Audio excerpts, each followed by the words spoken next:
एक समय की बात है। एक शांत और सुंदर गांव में दो सगी बहनें रहते थे।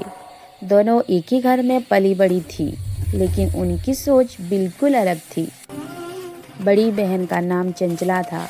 वो काफ़ी आलसी थी और हमेशा कहती थी कि मेहनत करने से कुछ नहीं होता, जो किस्मत में लिखा होता है वही मिलता है।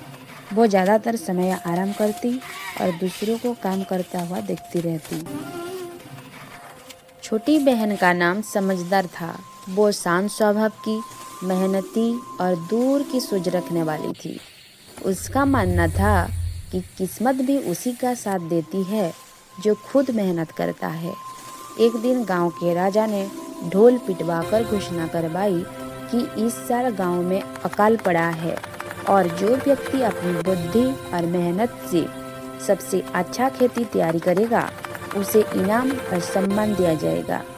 ये सुनकर पूरे गांव में चर्चा शुरू हो गई। चंचला ने सोचा कि अगर किस्मत में होगा तो बिना मेहनत के भी इनाम मिल जाएगा, इसलिए उसने कोई तैयारी नहीं की। वहीं समझदार ने उसी दिन से मेहनत शुरू करने का फैसला कर लिया। समझदार रोज सुबह जल्दी उठती और अपने खेत में जाती। वो मिट्टी को परखती, सही जगह बीज बोती, पानी की व्यवस्था करती और गांव के बुजुर्गों से सलाह लेती।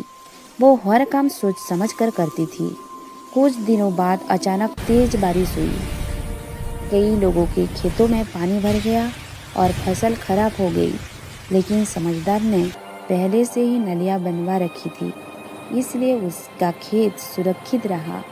गांव वाले उसकी समझदारी की तारीफ करने लगे। दूसरी तरफ चंचला की खेत पूरी तरह पानी में डूब गया।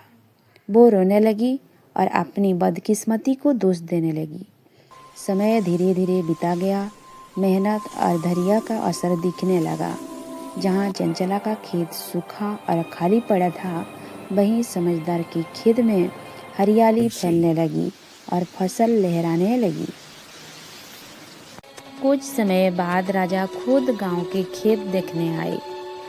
जब वो समझदार के खेत के पास पहुँचे तो हरे भरे खेत को देखकर बहुत प्रसन्न हुए।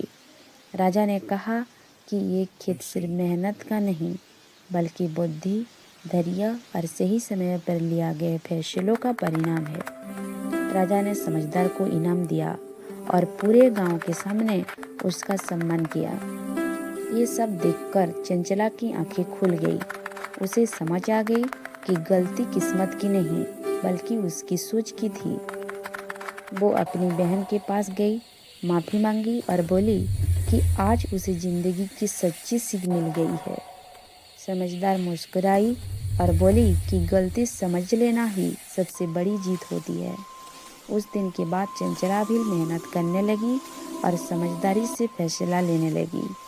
धीरे धीरे उसकी ज़िंदगी भी बदलने लगी। दोनों बहनें मिलकर गांव के बच्चों को मेहनत, बुद्धि और सही सोच का महत्व सिखाने लगी। इस तरह पूरे गांव में ये सीख फैल गई कि जो इंसान मेहनत और बुद्धि से आगे बढ़ता है, किस्मत भी उसी का साथ देती है।